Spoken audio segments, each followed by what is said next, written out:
Donc on est sur le stand de NEC.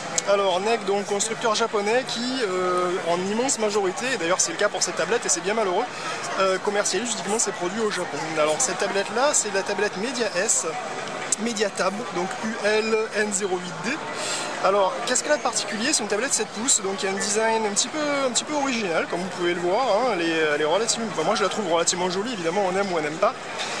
Voilà, donc alors, au niveau de la configuration, on n'a rien d'extraordinairement, disons, qui sort de l'ordinaire. On a Android 4, on a un Qualcomm dual-core à 1,5 GHz, on a 1 Go de RAM, 16 Go de stockage. Ce qui est particulier avec cette machine, c'est qu'elle est vraiment très légère. Avec 250 grammes, c'est la plus légère qui m'a été donnée de soulever en 7 pouces.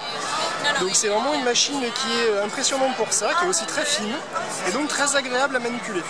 Alors elle a un slot micro SD, hein, donc c'est une machine qui n'est pas particulièrement disons, folle en termes de fonctionnalité, sauf qu'elle possède un dock qui lui permettra de se recharger donc facilement, hein, donc il suffit de la poser dessus. Voilà. Et elle possède aussi donc des fonctionnalités assez amusantes. Alors elle est assez rapide, hein, elle fonctionne bien, bon il n'y a rien de particulier à dire là-dessus, hein. Cela dit, elle a une fonctionnalité assez marrante, c'est qu'elle a ce qu'on appelle un retour haptique.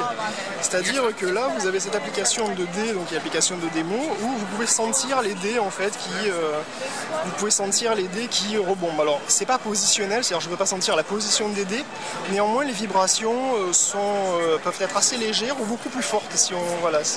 Et elles peuvent être, disons, un petit peu plus subtiles que les vibrations qu'on peut avoir sur une manette de console de jeu par exemple. Donc bon, c'est un peu gadget, mais c'est assez amusant. Et alors là, je garde le meilleur pour la fin. Avec cette tablette, si vous êtes japonais, vous pouvez même regarder la télé. Voilà, ça c'est assez incroyable. Vous pouvez recevoir la télé directement sur votre tablette. Évidemment, ça marche qu'au Japon et c'est une tablette qui sera a priori pas commercialisée ici. C'est vraiment dommage.